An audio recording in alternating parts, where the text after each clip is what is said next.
Tasmania is the full stop at the bottom of the world, and we live on an island of stories. For years now, the Tamar Valley Writers' Festival has celebrated our great thinkers, writers and readers, and now we're excited to share these insights globally. I'm Lyndon Rigol, and throughout this series, my colleague Annie Warburton and I will be talking to writers, playwrights, comedians, poets, editors, and all of those who share a love of the written word, right here on the Tamar Valley Writers' Festival podcast. In this special edition of the Tamar Valley Writers' Festival podcast, we are joined by Dr. Stella Kent, an award-winning Tasmanian writer who is the author of more than 15 plays.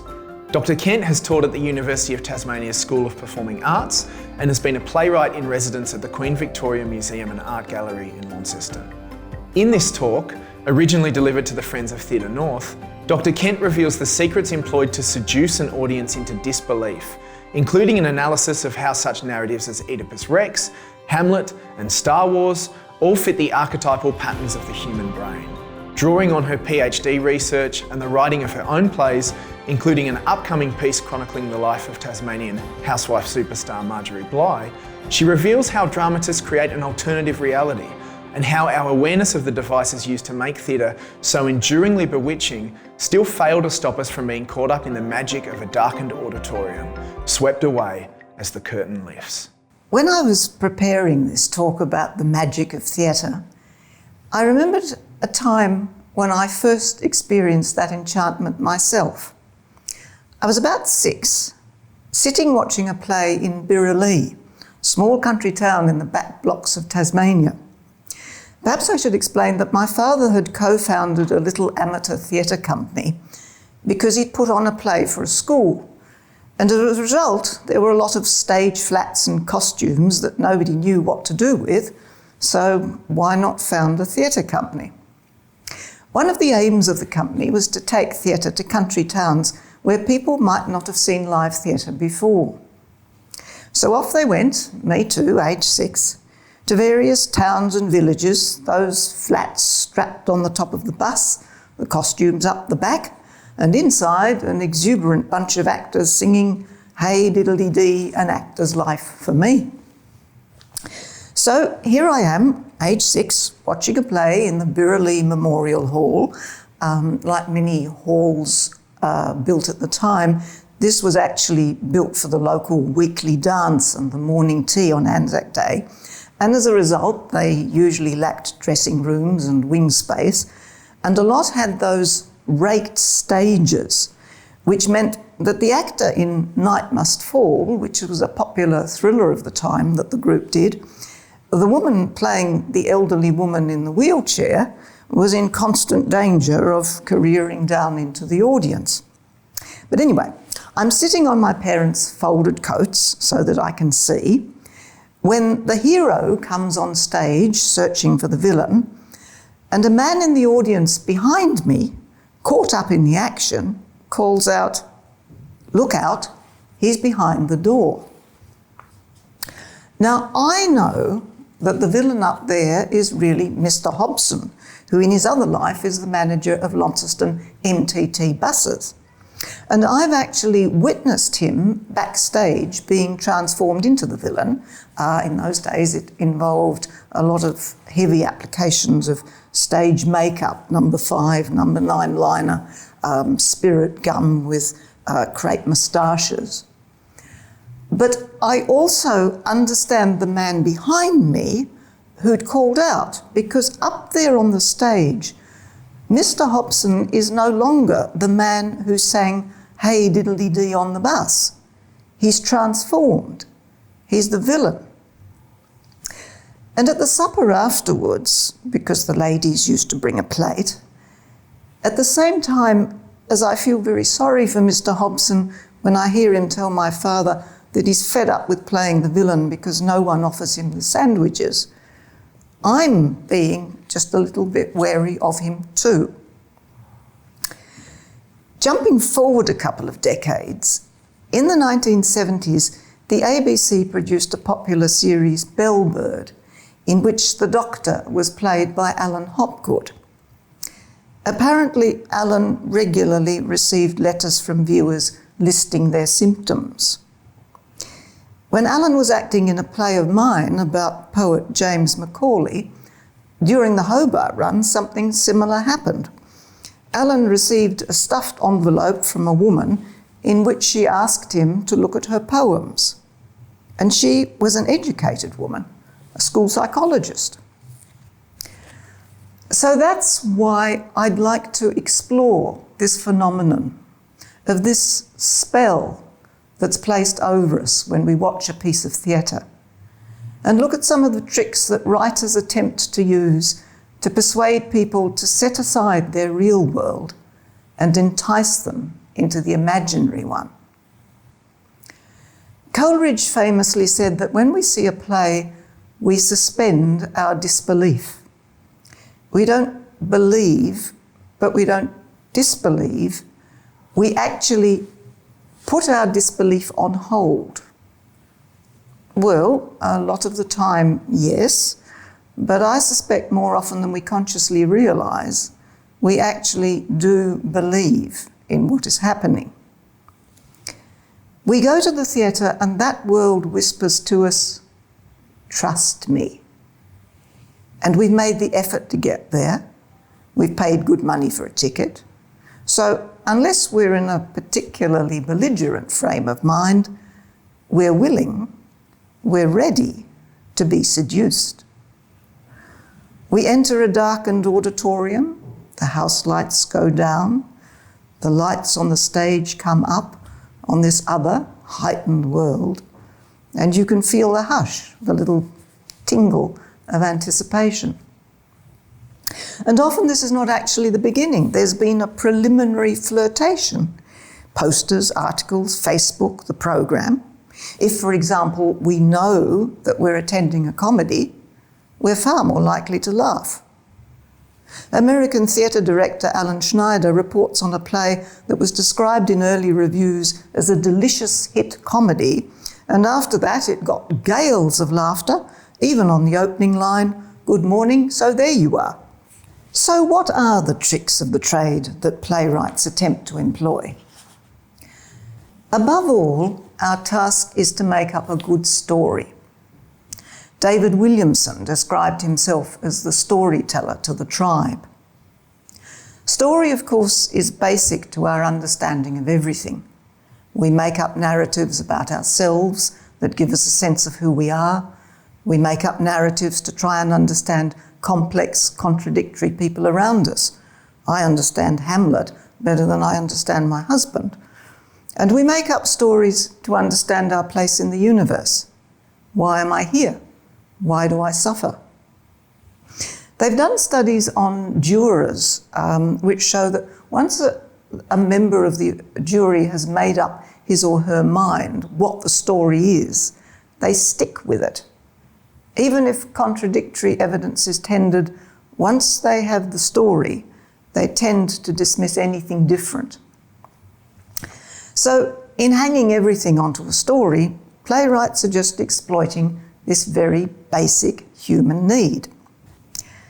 And how does one construct a beguiling narrative? Well, we need to find a pattern. Researchers have examined how we read a line of poetry, and it seems to me it's the same with a play. Constantly jumping ahead to anticipate what's coming up, seeing that in the context of what we think the story might be, rewarded when we're right in our predictions, but also pleased when it's not too predictable. Then in the light of that, we reframe what we've already seen, constantly trying to fit what we experience into patterns that already exist in the brain. Most of my own plays have been based on history, so maybe I can explain there what happens when I write one of those. Most of us start honourably. I research assiduously the characters, the period. To write a play about Lady Jane Franklin, I've waded through volumes of her diaries and letters in which she recorded everything in minute detail. To write a musical about Marjorie Bligh, the Devonport housewife famed for her quirky advice, such as turning old pantyhose into tablecloths, the woman who's rumoured to be the inspiration behind Edna Everage, I think I can claim to be one of the only people in Australia to have actually read all 400 closely printed pages of her memoirs, titled Life is for Living, The Heartaches and Happiness of Marjorie Bligh, with snippets of travel, wisdom and history. And out of all that research, if you're lucky, you can find a story. The musical I've managed to create together with composer Carlin Love about Marjorie, that narrative grows out of her memoirs, but our story is very different from the one she tells. Because apart from anything else, you have to change the material to make it a play. You heighten things, you interpret, you leave things out. Jane Franklin had a stepdaughter with whom she didn't get on, but she wasn't part of the story I wanted to tell, so I simply pretended she didn't exist. Even worse, you make things up.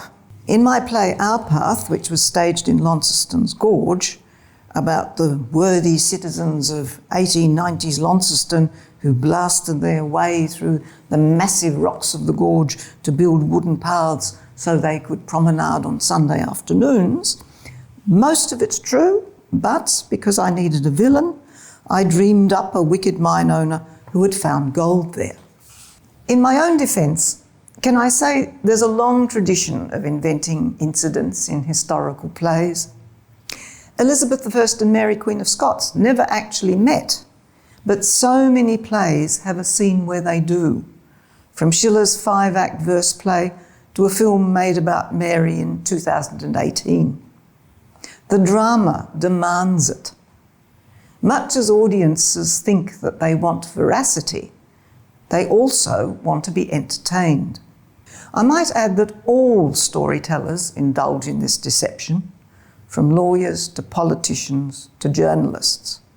When telling a story to friends, who of us has not exaggerated a little? And I'll throw in the thought that biographies, autobiographies, even histories, are all stories that have been shaped by the author. Things have been omitted, highlighted, interpreted. Playwrights and scriptwriters are helped in their dishonourable purpose by a couple of books that have become Bibles for the writer. One's by Christopher Vogler and one's by Linda Seeger. Vogler outlines the framework for the hero's journey based on Joseph Campbell's influential book, The Hero with 1,000 Faces, that analyses the way myths work. These ideas are used extensively by Hollywood screenwriters. The makers of the Star Wars movies acknowledge their debt to these schema, and apparently even the designers of Disney rides use these structures as their model. Vogler lists the stages of the hero's journey, male or female, as leaving the familiar world, facing ordeals, going through various tests in Act 2, eventually approaching the inmost cave, the supreme ordeal, getting the reward, getting the grail, and then returning to the ordinary world with it. And it does seem to be that our brains are wired to follow the story pattern of the journey. It's the basic pattern of most dramas, from Oedipus Rex to The Wizard of Oz. The hero's journey is made up of encountering one obstacle after another. When I was teaching script writing at the uni, my students often were far too soft-hearted. They'd think, my heroes suffered enough, I'll let them win. But no, in a play, as soon as the hero overcomes an obstacle, as soon as the hero has achieved some stability or success, you have to create another obstacle. The more insurmountable, the better. That's what the vicious audience likes. They want to see the hero solve their problems by going round them or vanquishing them, or being helped by the mentor. The mentor is one of many archetypal figures that Vogler talks about. He lists about 8 of them: shapeshifter, threshold guardian, and so on. But the mentor is a particularly significant one. It's often a wise old man or woman who gives advice or helpful objects. Alec Guinness's Obi-Wan Kenobi is the classic wise old man in Star Wars. He gives advice, he gives Luke his father's lightsaber. But the most important archetypal figure the hero meets is the shadow. That's usually the villain. The person whose main function is to block the hero from getting what they want. Out of that come the conflict of the play, and conflict does seem to be fundamental to most Western drama. The journey that the protagonist goes on, and it also shows what the hero is capable of achieving. This shadow can sometimes be within the hero. They have to battle their own demons. So, Hamlet's dithering. The conflict can reveal their true motives, and sometimes what the hero wants, or what they think they want, is not actually what they do want. Think Donald Trump. He may think he wants money and power, but really maybe what he's searching for is the love of his father.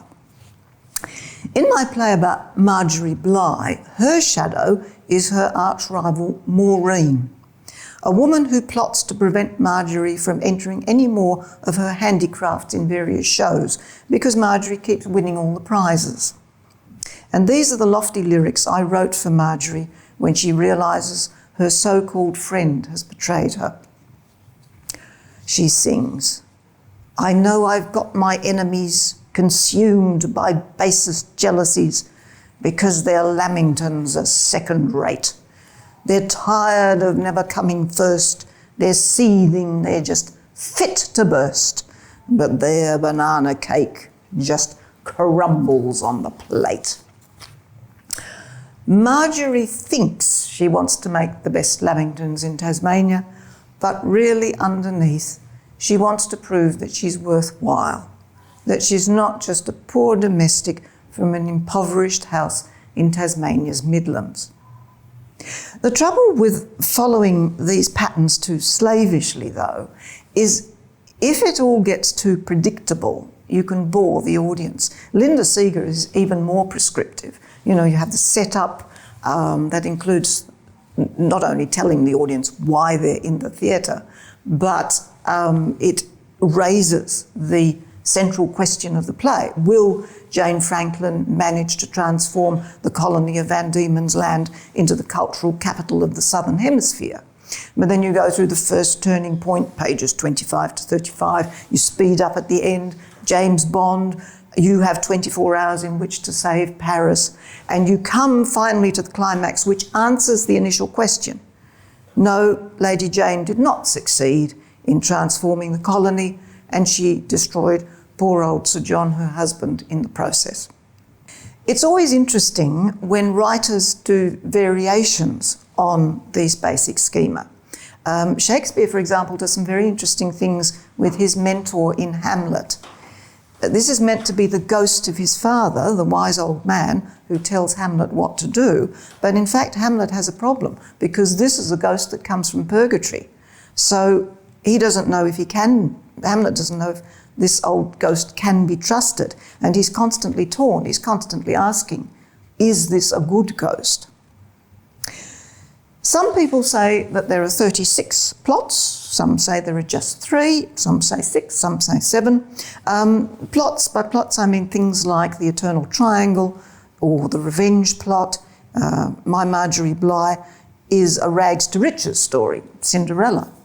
In fact, in early drafts, that play actually had a fairy godmother, classic mentor figure, a kind of cross she was between Reverend Mother in The Sound of Music and a full-on Disney fairy godmother with wand, tinsel, tinkly music, the lot.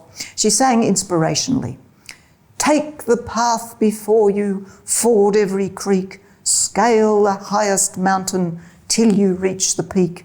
You'll knit upon the mountain top a goddess up on high, esteemed in every household, the goddess Marjorie Bligh." Unfortunately, after about draft 8, I had to finally admit Fairy Godmother wasn't working as a character. Sometimes you have to murder your darlings. So I pressed the delete button a few times and she vanished, though she has been replaced by heavenly voices who sing the same advice.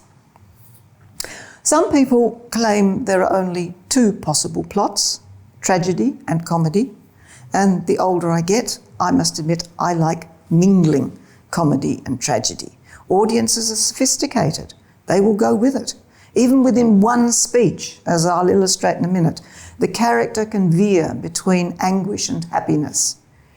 In the hands of a master like Tennessee Williams, this kind of emotional complexity can really absorb an audience. In other words, what playwrights are doing to delude an audience into believing that what they're witnessing is true is to take the chaos that is life, be it from their imagination or experience or the historical record, to select from that, pummel it round, heighten things, make things up, so that it fits into a fairly neat pattern that the audience will recognise, even if not consciously. There are also, of course, practical limitations you have to bear in mind as you bash your material around. How many actors can you afford? Marjorie's life from domestic drudge to domestic goddess has to be compressed into a couple of hours, and there's an interval, which theatres like because they can make a little profit at the bar. So I have to try and provide some cliffhanger to make sure the audience wants to come back after Act 1 and not just drift off into the street. By the way, I'm always intrigued by the stage bow at the end. This is an opportunity for actors to say modestly, look, we're just ordinary mortals like you, but we hope you like what we did. But you also get the situation sometimes where, say, a female actor still in 18th century costume with a fan will curtsy in style, half in the world of the play and half out of it. One of the playwright's tricks is to include a death, or several. An amazing number of characters die during plays. When I wrote that, I thought I'd better look up my own pieces to see how true that was of my plays, and I was astonished.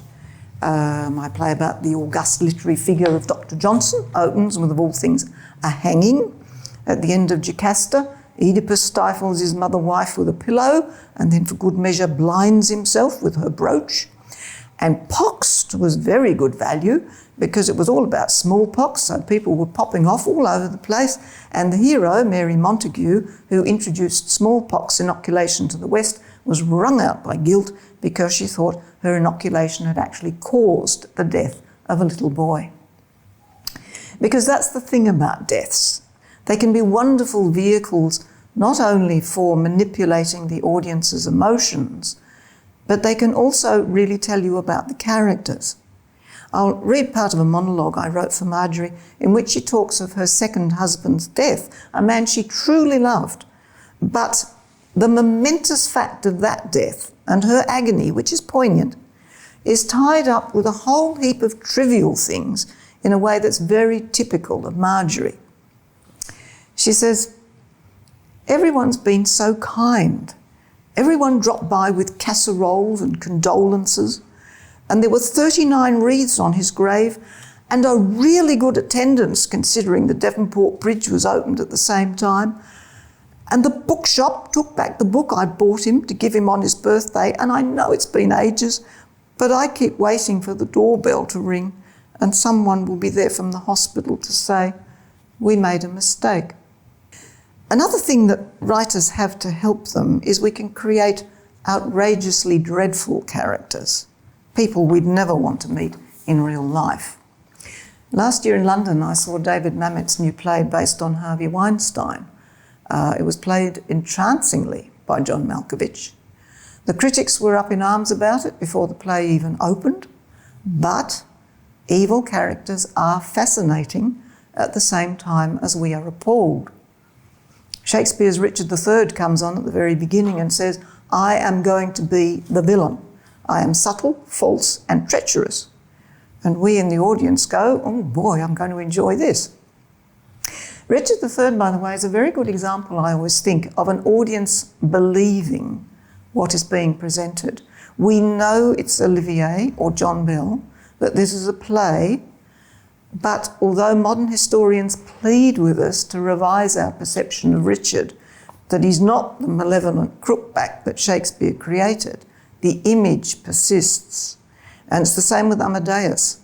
I don't know how often I've heard a piece of music by Salieri played on ABC radio with the presenter entreating us not to believe that he murdered Mozart, because of course Peter Schaffer based the plot of Amadeus on a short story by Pushkin.